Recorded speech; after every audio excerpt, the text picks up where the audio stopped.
saudade de tarde de bênção, sabe, gente? Gente, é maravilhoso demais. Jesus se faz presente nesse lugar.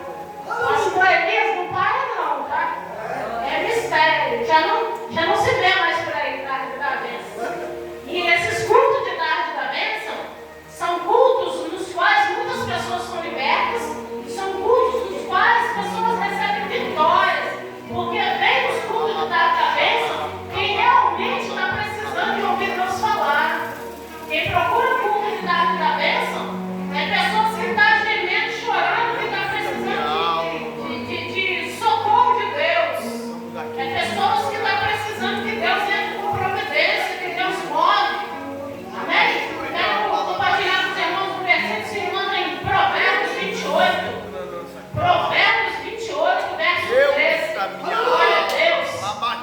Diz assim a palavra do Senhor: o que encobre as suas transgressões nunca prosperará, mas o que as confessa e deixa alcança misericórdia. Amém? A gente vem, né, nos cultos, vem buscar do Senhor, culto de campanha, né? Muitas vezes a gente está ali numa campanha pedindo pelo nosso lar, pedindo pelo casamento, pedindo pelas finanças, pedindo pela vida dos filhos, mas nós temos que estar atentos. A gente não pode vir querendo ouvir aquilo que a gente quer. Nós temos que estar atentos ao que o Senhor tem para nos falar. Amém? Certa feita, eu estava fazendo uma campanha numa tarde da bênção lá em João, na igreja onde eu me reunia, né? E eu estava numa campanha, era uma campanha lá de 7 sexta-feira.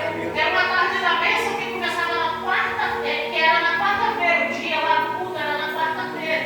E eu estava passando uma luta muito grande, né, com o meu ex-companheiro. Né? Ele me traía, ele chegava do serviço, ele saía do serviço 11 horas da noite, chegava em casa por 3 horas da madrugada, com a bola da camisa cheia de batom. Eu encontrava bilhetes no bolso da calça dele de mulheres, marcando encontro com ele para o dia seguinte. Era uma prova terrível. E nessa época eu tinha 4 anos de caminhada na presença do Senhor. Escuta aí, igreja, Deus vai falar com alguém aqui nessa noite. E aí, eu fazendo campanha, pedindo a Deus que Deus libertasse ele. Porque Deus tinha me falado que a nossa união provia do Senhor. Então eu falei: Senhor, eu quero que eu e a minha casa servimos ao Senhor. E eu estava ali fazendo aquela campanha e não via mudanças naquele ano. Então quando chegou no 5º elo da campanha, eu estava tão angustiada de não ver mudança nele. E aí eu fui para a igreja. Antes de eu sair para a igreja, eu falei assim: cara, eu vou lá hoje. Se Deus não falar comigo, se Deus não me responder hoje, eu não ponho os pés mais na igreja. Irmãos, Deus ouve tudo que nós falamos.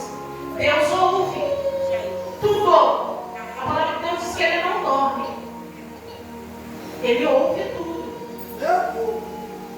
E eu fui para a igreja cabia umas 400 pessoas e ficava lotado. Às vezes tinha que colocar até telão lá de fora, porque não cabia todo mundo dentro da igreja.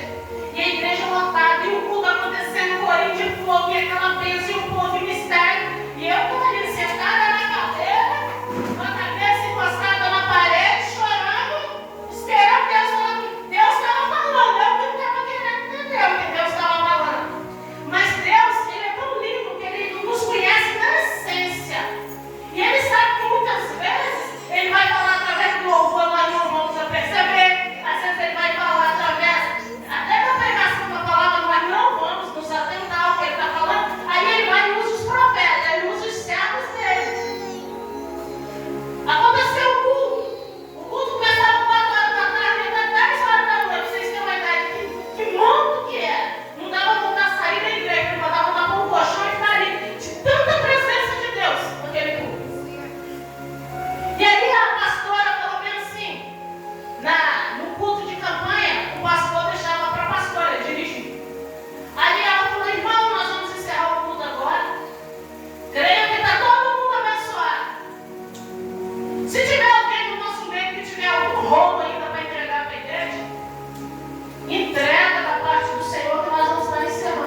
pessoal, ainda tinha os